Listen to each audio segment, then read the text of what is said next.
Halo semuanya, perkenalkan nama saya Muhammad Hafiz dari Universitas Profesor Dr. Mustopo Bragama dengan NIM 2019 41129. Di sini saya akan menjelaskan tentang segitiga exposure dalam fotografi.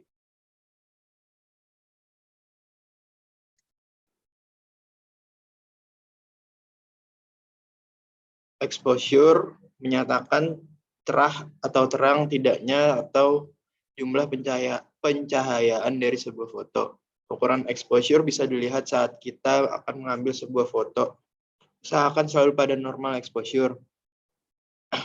Jika under exposure menyebabkan foto terlihat gelap, dan jika over exposure menyebabkan foto kelihatan terlalu terang. Ini adalah contoh foto under exposure, normal exposure, dan over exposure. Di sini untuk foto grid pertama, ini adalah under exposure dengan minus 2 stop. Jadi dia under exposure-nya 2 level di bawah normal. Terus ini under exposure dengan di bawah 1 level di bawah normal. Ini normal exposure. Fotonya terlihat tidak terlalu terang dan tidak terlalu gelap. Yang ini overexposure di atas 1 level di atas normal exposure. Kemudian yang terakhir ini overexposure 2 level di atas normal. Terlihat fotonya sangat terang. Jadi prinsip segitiga exposure itu adalah menggabungkan aperture, ISO, dan shutter speed. Pertama, diafragma atau aperture. Diafragma adalah komponen dari lensa yang berfungsi untuk mengatur intensitas cahaya yang masuk ke kamera. Diafragma lensa biasanya membentuk lubang mirip lingkaran atau segi tertentu. Ia terbentuk dari jumlah lembaran logam, umumnya 5-8 lembar, yang dapat diatur untuk mengubah ukuran lubang tingkap atau aperture, di mana cahaya akan lewat. Tingkap akan mengembang dan menyempit persis pupil di mata manusia. Diafragma merupakan salah satu faktor yang mempengaruhi banyak tidaknya penerimaan cahaya yang ada pada sebuah foto atau gambar. Menurut Yozardi, bukan diafragma atau aperture adalah alat pengukur cahaya yang dapat masuk ke dalam lensa kamera. Bukaan diafragma berbentuk lembaran bundar terbuat dari logam yang bisa membuka dan menutup. Diafragma terletak pada lensa dari kamera yang digunakan. Maka setiap lensa memiliki kemampuan untuk membuka dan menutup diafragma yang berbeda-beda. Nilai diafragma dinyatakan dengan F per sekian. Misal F1,4, F2,8, dan F10. D. Satria menjelaskan, semakin besar angka diafragma berarti semakin kecil lubang lensa untuk dilewati cahaya. Diafragma juga mempengaruhi ruang tajam atau biasa disebut dengan DOF atau depth of field, di mana dengan diafragma yang besar dalam kurung angka F kecil akan didapatkan ruang tajam yang sempit. Demikian pula sebaliknya. Hubungan diafragma dan exposure. Jadi semakin kecil angka diafragma, bukan akan semakin lebar. Dan ruang tajam akan semakin sempit. Di sini terlihat contohnya perbandingan aperture atau diafragma bukaan yang besar ke yang kecil. Di bukaan yang besar, yaitu f1,4, terlihat foto menjadi sedikit overexposure. Dan jika angkanya semakin tinggi, maka fotonya akan semakin gelap. Hubungan diafragma dan ruang fokus.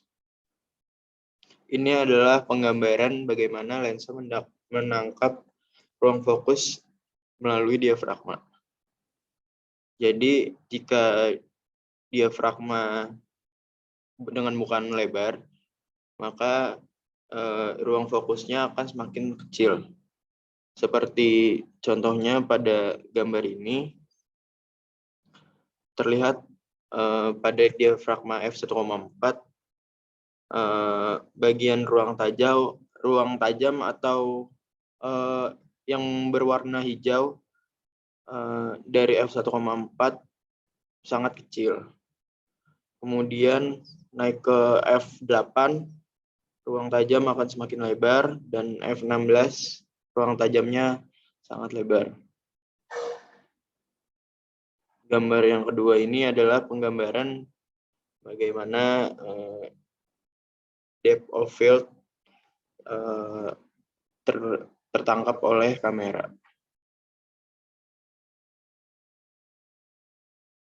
Depth of field atau DOF atau kedalaman ruang menyatakan range dari jarak yang tajam dan blur. DOF sangat berhubungan dengan f-stop atau focal point. Jadi seperti yang saya jelaskan sebelumnya, depth of field itu adalah ruang tajam. Bagaimana kamera menangkap bagian tajam dari suatu objek dan bagian blur dari suatu objek. Seperti dalam foto ini contohnya. Kemudian hubungan diafragma dan DOF. Di sini ada contohnya hubungan dari diafragma dan DOF. Jika diafragma dengan bukaan lebar seperti f2,8, maka DOF atau depth of field-nya akan semakin kecil. Dan jika angkanya semakin besar, maka depth of field-nya akan semakin luas. Hubungan diafragma dan tujuan pemotretan. Jadi di sini adalah contoh-contoh bagaimana diafragma bekerja. Seperti dalam tabel pertama, bukaan besar, yaitu f1,8, 1,4, 2,8, dan f3,5. Ketajamannya cukup tajam, corner softness-nya medium, bokeh atau DOF-nya sempit, dan bukan lensa yang besar seperti ini sangat cocok untuk potret still life atau low light. Kemudian bukan sedang seperti f4, f5,6, f8 sampai f11. Ketajamannya tajam, corner softness-nya rendah, bokeh atau DOF-nya sedang. Ini lebih cocok untuk foto general fotografi dan arsitektur. Kemudian ada bukaan lensa yang kecil seperti f16, f22, f32. Ketajamannya kurang tajam, corner softness-nya tidak ada, bokeh atau DOF-nya lebar. Ini lebih cocok untuk foto landscape, foto makro, dan foto low shutter. Kemudian ada shutter speed. Shutter speed adalah kecepatan bukaan rana yang dapat mempengaruhi pencahayaan yang sempurna, mengontrol blur, dan membuat efek yang menarik. Tepat di depan sensor kamera terdapat tirai terbentuk lempengan tipis yang disebut shutter atau rana. Ketika memotret, maka rana akan menutup dan membuka. Hubungan shutter speed dan exposure. Jadi karena shutter speed adalah cepat lambatnya rana dalam menangkap gambar, di sini shutter speed berperan untuk menghasilkan gerak atau tidaknya suatu objek. Jadi semisal di sini ada shutter speed berukuran 1/15 detik, maka gambarnya akan semakin terang dan objek yang bergerak cepat akan jadi motion blur atau blur dengan pergerakan. Dan jika kita memakai shutter speed yang lebih cepat seperti 1/125, maka objek akan semakin gelap dan pergerakannya akan semakin membeku. Efek dari shutter speed. Saat memotret dengan tangan, shutter speed harus lebih cepat dari 1/40 detik agar hasil foto tidak shaky atau blur akibat goyang. Efek dari shutter speed seperti yang saya jelaskan tadi, shutter speed berperan dalam motion blur. Seperti dalam contohnya, di sini ada foto yang menggunakan shutter speed 1 detik. Dari gambar airnya itu terlihat menjadi motion blur. Begitu pula yang 1/3 detik. Kemudian di 1/30 airnya masih terlihat motion blur-nya namun lebih membeku. Kemudian di shutter speed 1/200 airnya mulai terlihat membeku. Sama pula di shutter speed 1/800.